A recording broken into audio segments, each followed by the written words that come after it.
Mukama yeebazibwe nnyo abooluganda.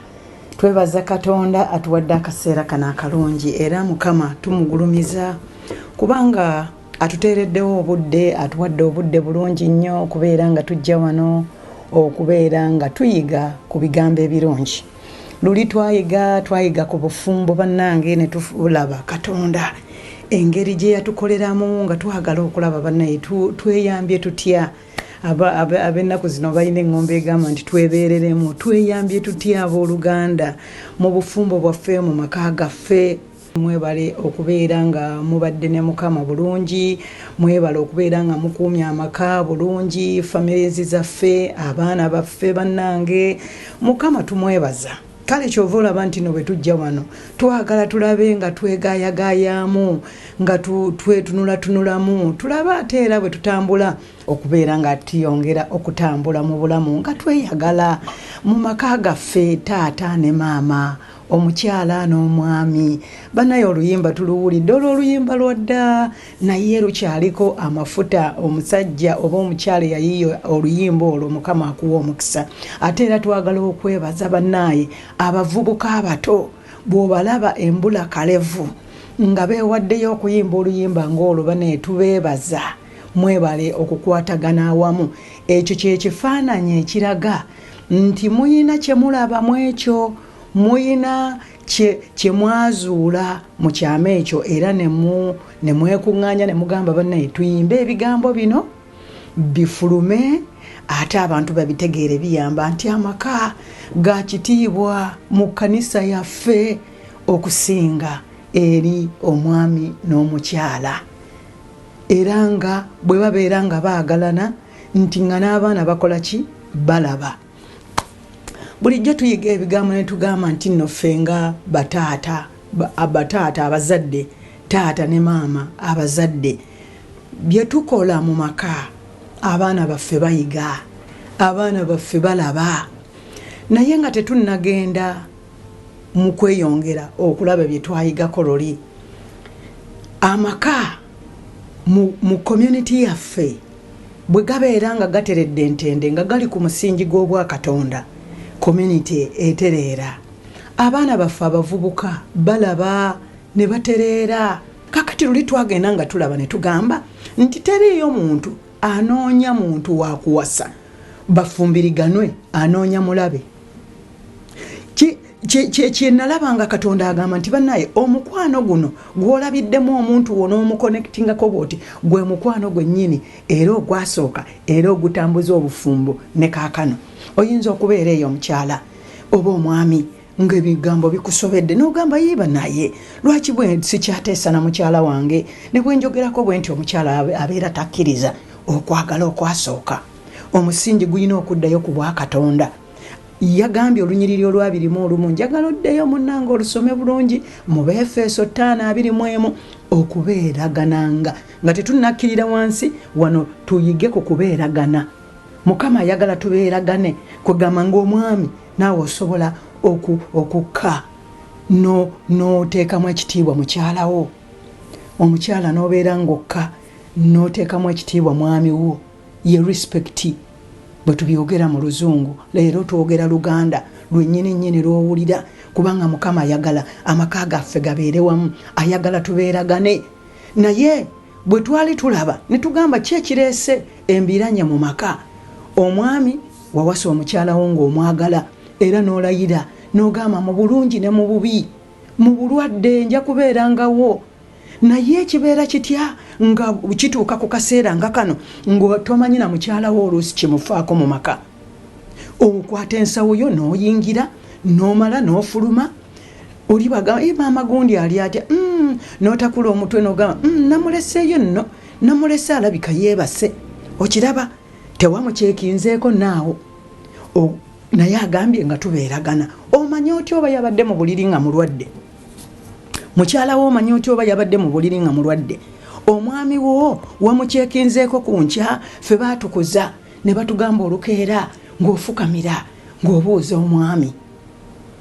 Eyo abuse, ezo mpisa ze twakulizibwamu amawanga tubeera naganjawulo, naye ng'okuwa mwami wange ekitiibwa, okuwa mwami we ekitiibwa, ofukamira nogamba wasuze otya ssebo oyinza omuyita erinnya lyonna okusinziira gwe ekikunyumira ngaera bwe mweyisaamu mu mpisa yammwe eyawaka wasuze otya taata John taata Baby buli omu alina erinnya oba wasuze otya mwami feeka mu maka agamuzeeye waffe ng'omwami era yayitibwanga mwami munaye no tokoze kino omwami naakomawo mwami era nga kitunyumira nnyo naye bannaaye okwagala okwasooka mwami wo oyinza omuyita mwami mukyala wo oyinza omuyita mukyala wange naye weesanga ng'oluusi omu yakyerabira dda ng'oluusi kikutiisa n'okukyogerako okugiraba oti oyagala muyita linnya which is not bad si kibi naye mukyala wange otuuse ku mikolo bannaaye ntambudde ne mukyala wange uno ababuuzeeko naye emirundi emeka oluusi otuuse mu mikolo oluusi nga tojjukira na kujjukira oba watambudde ne mukyalawo olukuyita bagamba ye mwami gundi bannaaye atubuuzeeko gwe oliwo bw'omu naye wano ebayibuli entegeeza nti banaabeera ng'omubiri gumu abooluganda twagala okubeera nga twebeereramu nga tweddamu nga tuddayo ku mukwano ogwasooka mukyalawo we wamulabira ng'anyirira ng'atemagana n'omwagala n'ogenda mu bakadde n'ogamba bannaye ndabye omukyala ndabye omuwala njagala kumuleeta mubanjulire abakadde bwe baalaba ku muwala oyo ne basanyuka n'omuwala bwe walaba omwami oyo n'omwagala ne mukonnekitinga n'ogenda eka n'ogamba bannaye ndabye omulenzi abazadde ne basanyuka ne bagamba muleete n'omwanjula ng'alabika bulungi naye wenjogerera wano oyinza okubeera ng'omukyala oli mu maka nga wenna tokyafaananika nga n'enviiri tokyayagala zisanirira n'akazigo wakeerabira dda oli mu kweraliikirira mbeera yeevuddewa oluusi ne taata ali awo naye abantu bonna nga buli omu atambula nga yeekoowa dda abooluganda bayibuli etugambye nti alaba omulungi aganja eri Katonda era bw'oba omulabye muli mubiri gumu lwaki twerabira okwagala okwo ne kuvaawo kubanga oluusi tulowooza ffe tubikoze naye Mukama agamba nti bw'oba ng'okooye kati nga bw'olabika ng'okooye bw'ogenda mu Matayo 11:28 n'osoma 29 3:31 agambye mujje gye ndi mwenna abakooye era abazitoowereddwa nange naakola ki n'abawummuza bw'obanga olaba obufumbo buyinga obuyiika komawo okwagala okwasooka ye Mukama tusoma bulijjo ne tugenda mu ngero 3 olunyiriri olw'okutaano agamba nti weesige nga Mukama naye anaakituukiriza kakati gwe bwe weesiga gwe nti gwokoze amaka oluusi galema ogenda okulaba nga gali kaserengeto naye Mukama agamba singa onneesize singa amaka ago gatadde ku musingi gwange nange naakuyigirizanga amakubo amatuufu olw'omukaaga bw'ayogera nti olugendo lwo luyiringisirizenga ku Mukama naye anaakituukiriza omwami n'omukyala mwetaaga obumu mwetaaga okubeeraŋŋana mwetaaga okwessaŋŋanamu ekitiibwa mwetaaga okuddamu nate okuteesaganya kubanga bw'oba wawassa omukyalawo oba omukyala wafumbirwa omwami oyo tewagenda kunoonya mulabe kumuleeta waka obulamu obwo nga buba buzibu kakati omwaka guguno tugumalako oluusi muli mu maka mubadde muli mu kuyomba temukyategeeragana ebintu bigenda buzibu omanyi nti amaka bwe gatabuka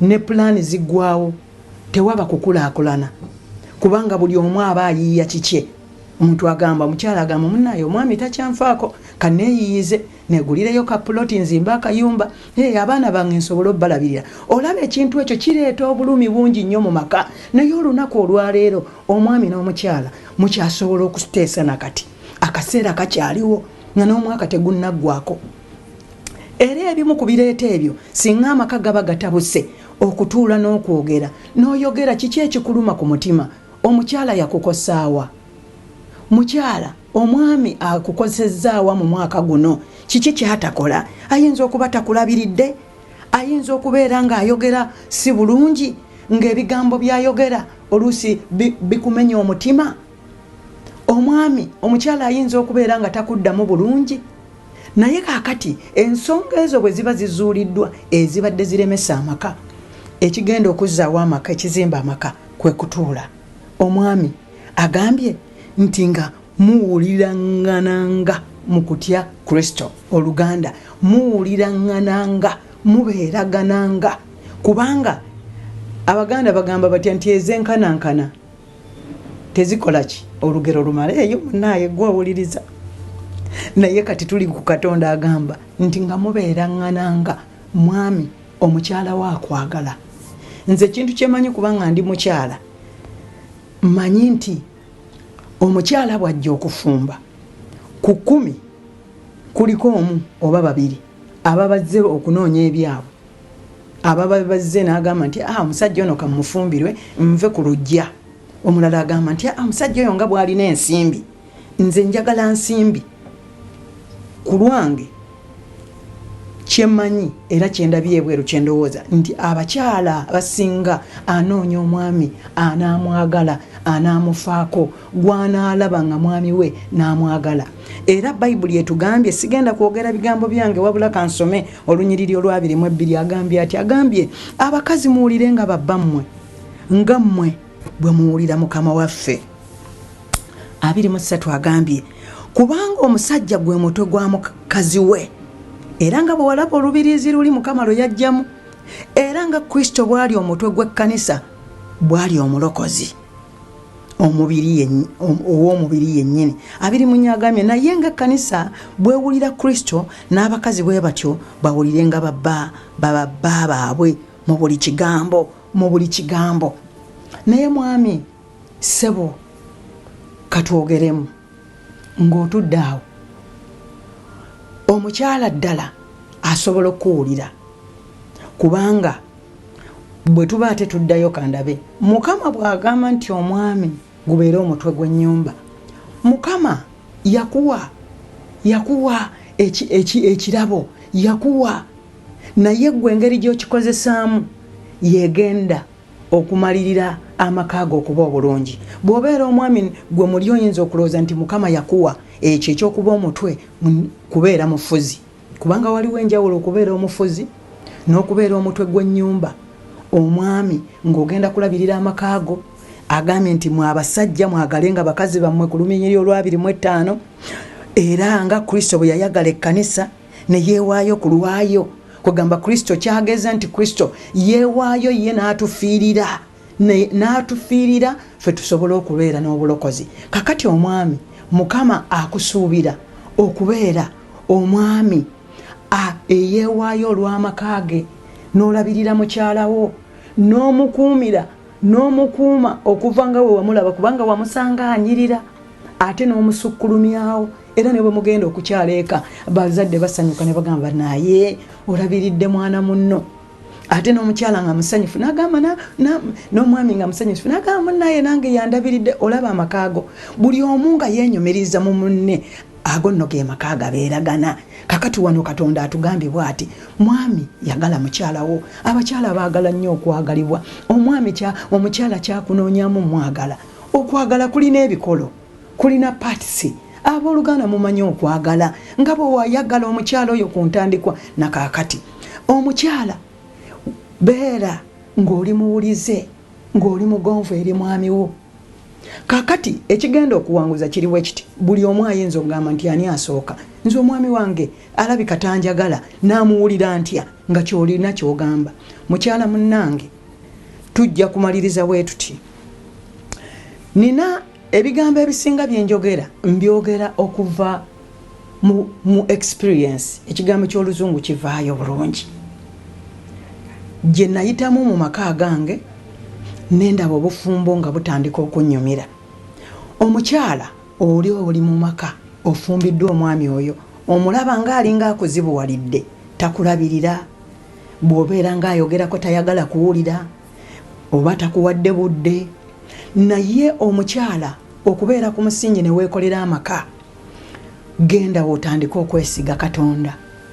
Embeera gy'olaba mu mwami wo otandika okumusabira kubanga eyo embeera si gye wasanga. Jjukira akaseera akasooka okubeera submissive. Nnyabo gwe njogera naawe nange neeyogera nange okubeera submissive ebintu ne bikutambulira oddayo n'oyagala Katonda n'omutima gwo gwonna n'obulamu bwo bwonna, kubanga bw'oyagala Mukama akuwonya okweraliikirira. Bw'oyagala Mukama obeera n'obudde ng'olowooza ku Katonda, kubanga luli twagamba nti ono ye mwami, ono ye mukyala, labayo Mukama ali wakati wammwe. Omukyala nga tonnaba kutuuka eri mwami wo kumubuuza bibuuzo oba bye yakunyiizizza, labayo osisinkana wano Katonda n'ofukamira n'ogamba Mukama nga kyendaba si kyenjagala, n'omugamba nti Mukama njagala kuteesa naawe. Mukama kyendaba eri mwami wange si kyenneetaaga, kinkozza omutima. Bayibuli egamba nti jangu nneeno tuteese ffembi. Mukama ayagala oteese naye. Mukama kasitaana akulaba maama wange omukyala gwali mu maka afumba ng'oweesize Katonda, ng'oleeta ensonga zo n'ozimuwa n'enngendo zo n'oziyiringisiza ku Mukama, Katonda ajja kusisinkana mwami wo. Katonda yennyini ajja kusisinkana omwami we. Ekyo nkirabyeko, obujulizi bungi nnyo bwe nnina. Mu butuufu nze obulamu bwange nabuwa Mukama, kubanga omuntu bw'otandika okweraliikirira omuntu, omukyala kino kyenkubuulira, bw'oba toweesize Katonda n'otandika okweraliikirira omwami wo, bw'afuluma ne weeraliikirira, Mukama akulaba nga tolina kukkiriza mu ye, kubanga Katonda agamba singa mukyala onneesiga, Katonda yakuuma ebyaffe. Katonda yakuuma mwami wo ne bw'aba agenze ebweru. Bayibuli eyogera ku Katonda ng'ekitangaala nti kyo kiraba ne mu nzikiza. Kati eyo yonna mwami wo gy'agenda, Katonda amulaba, yamukuba mu ttooki, naye agimukubamu lwakubanga ggwe omukyala weesizaani, weesize Katonda n'ofukamira. Okimanyi omukyala bw'otandika okubeera omusabi, obudde bwo bufunda. Ngamba obudde obw'okubeera nti kale kakati bw'oba teweesize Katonda, olinayo omuntu gwe weesize, olinayo abantu be weesize, olinayo emikwano gy'otadde mu makaago, ate naawe weeyongeddeko ebizibu. Wabeerayo omukwano ogumu gw'oyinza okwesiga ate nga nagwo ogulaba nga gukugattako value, naye eriyo emikwano ng'ogyesize naye giyuza buyuza amaka. Ani olowooza asanyuka gwe okubeera obulungi? Kakati bw'okwana Katonda akuwa amagezi, bulijjo amagezi ge tuyigako. Katonda agamba nti onoofunanga amagezi, onoofunanga okumanya, onoofunanga okutegeera. Ate mu kutya Mukama amagezi mwe gasookera. Maama wange tuba twetaaga amagezi ge gagenda okukuuma obufumbo bwaffe. Kakati gwe buli lwedduka ogenda mu mikwano, oyina emikwano ng'oba 10. Bw'ogamba guno ne gugamba omusajja akugamba atyo. Nze bwe ngamba bw'atyo nsima mu byange nga ngenda. Buli omu ajja kuwa amagezi. Kakati n'okuŋŋaanya amagezi ag'abantu n'ogakolerako. Buli lw'ogakolerako eby'amakaago nga byongera kukola ki? Kwonooneka. Njogera na mukyala kati nti Katonda ayagala omwesige. Mukama ayagala omwesige. Olunaku olwaleero agambye jangu gyendi oba okooye. Bw'oba okooye mu Matayo 11:28 wandiika mpaka 31 mu Ngero 3 olunyiriri olw'okutaano agambe nti neesiga. Bayibuli egamba nti zimusanze oyo yeesiga omuntu. Amakaago bw'oba ogazimbye ku musingi gwa muntu. Kakati omuntu oyo gwe weesize naye mubaleemu, mutunuulire amakaage gayimiridde gatya. Ayinza n'okuba nga naye ebibye si byangu. Kakati olaba gy'oddukira manyi nti okooye, naye kakati Katonda agamba oba okooye jangu gy'ali. Agamba weetikke ekigoligo kyange ekyangu, naye kakati kiri bwe kiti oyina ku mikwano. Olw'okuba omutima gwo gukuluma oddukira eri mikwano. Ekitali kibi, kubanga owulira ng'oyagala ofulumye ku bulumi, naye obulumi bwo bufulumiza eri Katonda. Kubanga oluusi n'emikwano gy'ogenze ate ng'oli ebibye bibi nnyo. Kakati ansa ki gy'agenda okuwa mukyala munnange? Agenda kuwa ku magezi agage, naye ng'ate naye eruusi byagaana, ate nga naye yeetaaga Katonda. Abooluganda mu mbeera ezitulema twetaaga Katonda. N'omwami atudde ampuliriza amakaago geetaagamu Mukama. Kubanga Mukama yagenda okuwa omukwano omutuufu. Luli twasoma mu Yokaana ekisooka 4:16 nti Katonda yagaba omukwano omutuufu. Omukwano omutuufu guva eri Katonda. Kakati omwami oli sayidi yeeno nga tonnasisinkana mukyala wo, laba Katonda ali wakati.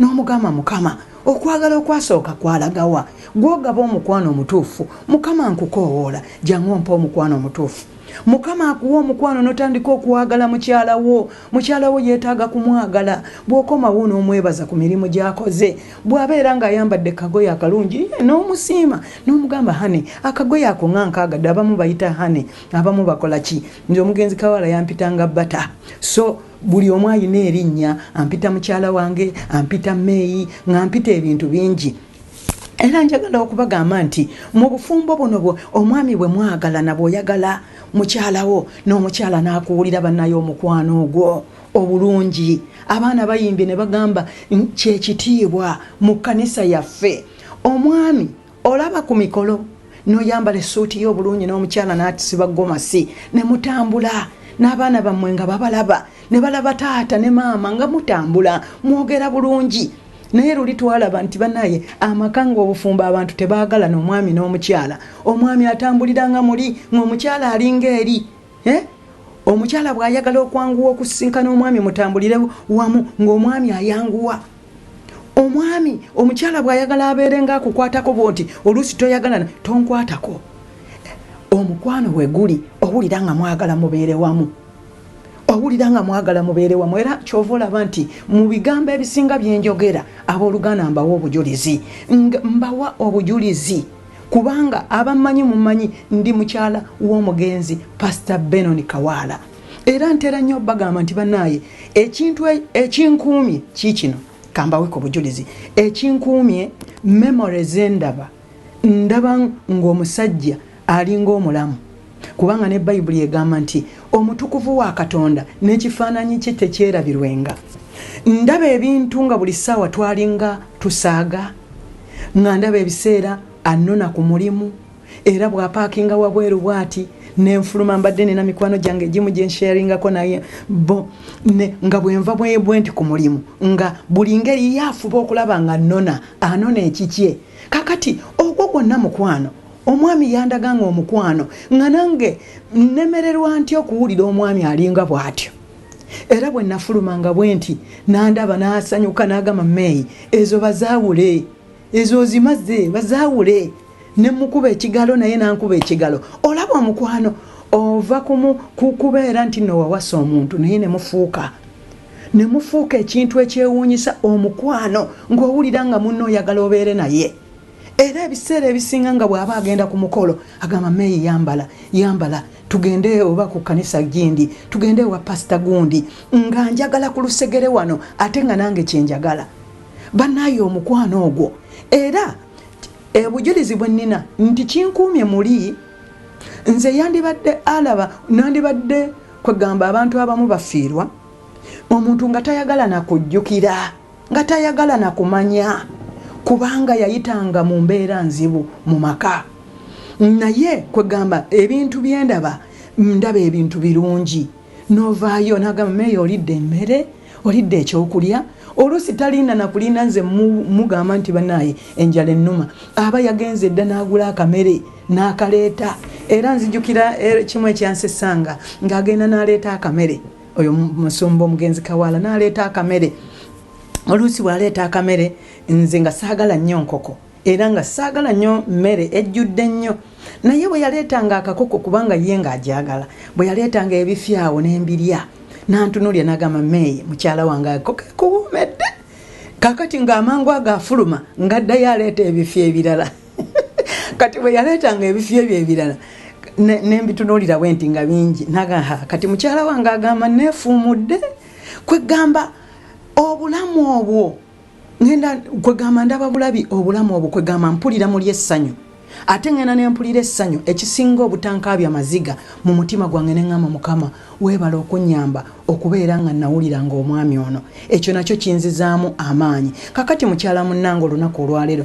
tetugendeera kuwanvuya nnyo olunaku olwaleero nga tuzingako tujja kgenda twongerezaako awo naye ŋŋamba bwe nti mukyala munnange nti gwe kola paati yo tolindirira mwami anaakwagala ddi gwe kola paati yo nakigezaako nenkyekolera nentandika okuba omukyala omuwulize oba tewali ssente nakola nenkola neŋŋamba sigenda kulinda oba omwami alina ssente oba talina naye nembeera n'okubeera nti kyenkola kyaffe wamu mukyala amaka bwe gabeeramu okwawukana bwe gati oli alina akasente ke birungi obeerayo ne akasenteko n'omwami n'abaayo n'akasenteko naye ate ne mubeerawo n'akasente kammwe akatambuza amaka gammwe ekiraga omukwano banaye ebigambo bingi binyuma naye tujja kweyongera naye nsaba Katonda omulungi mukyala munnange omwami ssebo nsabira amaka gammwe ku lunaku olwaleero Mukama akomyewo okwagala okwasooka Mukama abagatte wamu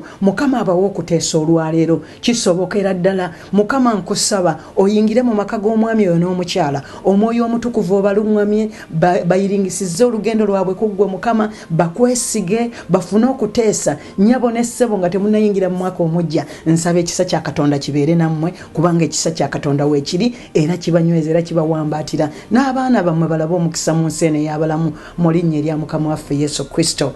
Amen. Abawe nnyo omukisa Mukama. Amen.